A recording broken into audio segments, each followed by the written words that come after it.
Let me set the scene for you.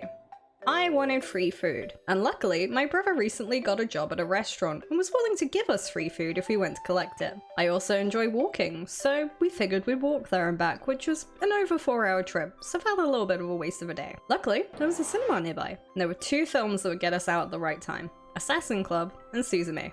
Obviously, we picked Suzume. Because it was an anime film, and we have an anime YouTube channel, we went in fully prepared. Snacks, drinks, and a notepad to write down notes as we watched. We even had some time after to sit down and discuss the film, but when we did, we only had 3 pages of notes scrawled in the dark and nothing to complain about. When we watched Belle, we filled a whole 3-hour walk home with complaining, but Suzume was just too good for us to do that. We just kept coming back to the same conclusion. Suzume is the perfect urban adventure.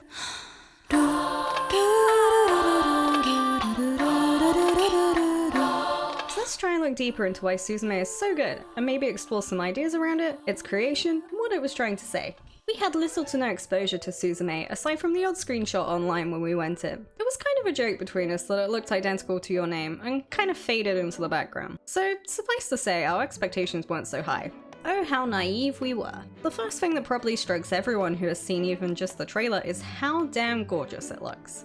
It's honestly a feast for your eyes. The gorgeous blue skies and oceans of Kyushu are the perfect start for this adventure. Makoto, Shinkai, and the team over at Comics Wave are really flexing their collective muscles with this one, although that's hardly surprising considering their back catalogue. Speaking of Shinkai, if you've enjoyed his recent works, definitely consider checking out some of his earlier stuff, especially Garden of Words and She and Her Cat. The techniques present in Suzume are as up-to-date and modern as you can be. You may have noticed that Sota in chair form is 3D, but unlike other 3D anime, Sota looks great in each scene. That's pure skill, baby! The comp is fantastic. It only takes a short amount of time to forget that Sota even is a 3D character. His style fits perfectly alongside everything else. What you may not have noticed, however, is another 3D technique on display. This technique is creating the environment, lighting, and camera movement in 3D, and then using that as a springboard to develop the 2D. It's a form of rotoscoping, and great for maintaining the perspective and parallax of a complex object or room. In the film, it's used for scenes where Suzume is navigating a complex environment, like that corridor that loops around the courtyard in a big circle. Getting the correct positions on pillars and windows would be pretty difficult,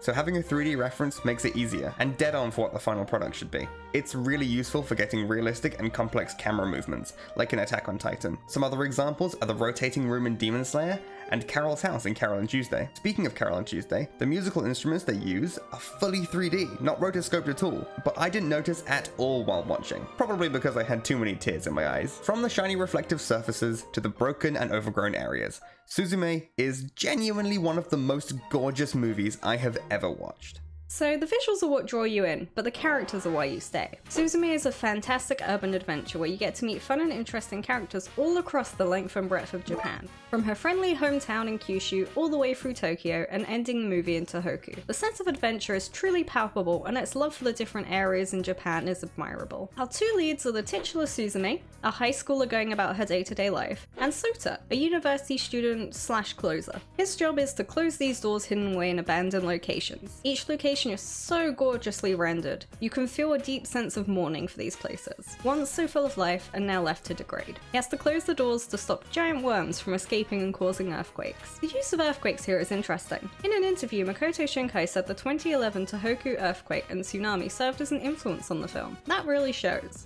The detail with the phone alerts was a great touch of realism. This film draws on the epidemic of abandoned villages in Japan, with urban migration happening more and more frequently. The channel Tokyo Lens has some amazing videos on these locations, as well as the Akiya project, which is aiming to help revive them. I'm sure you've heard about the romance between these two, and its potentially dubious age gap. I too was worried about it while watching, but I think it was handled really well. Suzume is 17, and Sota is around 21, which is a little better, because I initially thought she was 15, because I don't understand how Japanese high schools are structured, though their relationship is mostly one of just friends. And that's interesting considering Shinkai originally intended for Sota to be a woman. I've seen conversations online wondering if it would have been a gay romance, but looking at the rest of the movie I doubt it. Most likely it was going to be a story about sisterhood and friendship through collective trauma. That would also fit, as Suzume was written during the pandemic, and he's quoted as saying, "The mood of the times is indelibly etched into the script." That search for companionship and non-romantic relationships was something a lot of people experienced over the past few years. There are scenes where Suzume struggles with explaining her emotions of isolation and loss to her aunt, and feels utterly unable to be understood. That really hit home. The protagonists are great, but the side characters are where this movie really shines, especially during the road trip segment. Suzume's aunt, Takumi, and Sota's best friend, Tomoya, are standout examples, but the rest of the cast is just as fantastic and realized. A core theme we noticed is that everyone Suzume encounters is friendly and helpful. Natural disasters are just so devastating that we have to look after each other. Community is important, and helping each other regardless of the factors that make us different are the key messages of this film. I could keep talking about the characters, but I can already feel YouTube getting mad at me for all this footage I'm gonna have to use. So apologies if the clips jump around or if it's just not Suzume at all. Don't be confused, you're still watching the Suzume video. Speaking of confusion, the miscommunication in this film is handled so well. This is a trope that can be incredibly painful if mishandled, but the discussions between Suzume and Takami are honest and brutal. Both of them have been hurt by shared trauma, and the film doesn't sugarcoat how this has had an effect on their lives, but both of them feel remorse over taking it out on each other, and choose the more mature option of apologizing and trying to move on.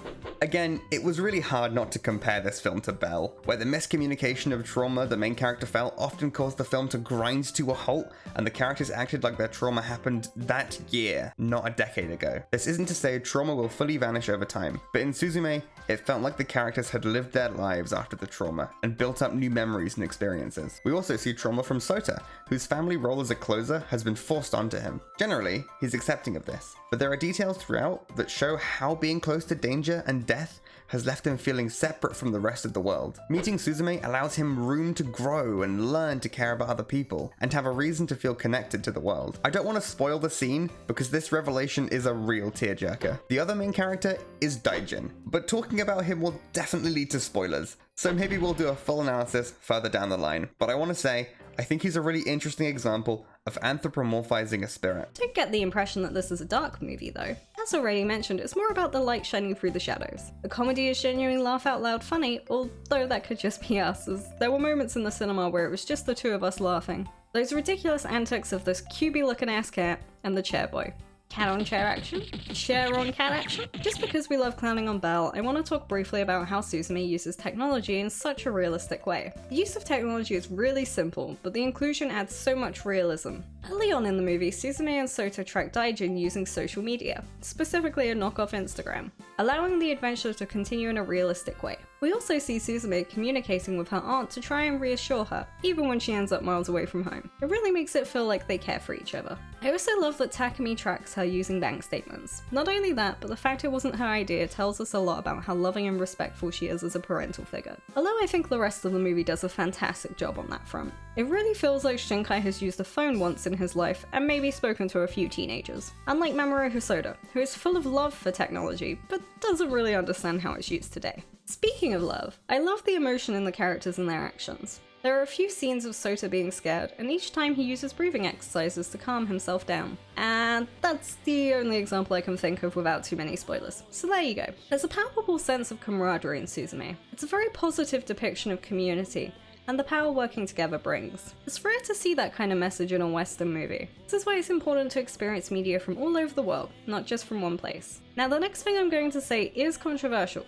but I think Suzume is Makoto Shinkai's best work. I know it wasn't exactly what he wanted, but the pacing, comedy, drama, characters, everything was on point and mwah, I wouldn't change anything. Well, okay, there's a few weird scenes with the chair, not sure how I feel about that bit if I'm honest, but ignoring the ethical and sexual implications of sitting on a chair that has the soul of a man trapped inside, I wouldn't change anything. Suzume held at the Japanese box office for 6 months and is currently the 4th highest grossing Japanese movie ever. And I don't think this is purely because of the gravity of Makoto Shinkai's name. I genuinely believe this is a standout movie and worth watching and thinking about. Go watch Suzume. So this is just a quick-ish video while we work on a much larger one. Since we're only just starting out with making content more regularly, we won't promise any specific posting dates or anything, because I know we'll just get stressed out trying to keep up with it. The types of videos we want to make aren't quick, so we hope you're willing to stick around while we comb the internet for obscure anime history. If you want to support the channel, please like this video or leave a comment, maybe watch some of our other videos, and subscribe to stick around. Speaking of sticking around, if you've made it this far, you must really have liked this video.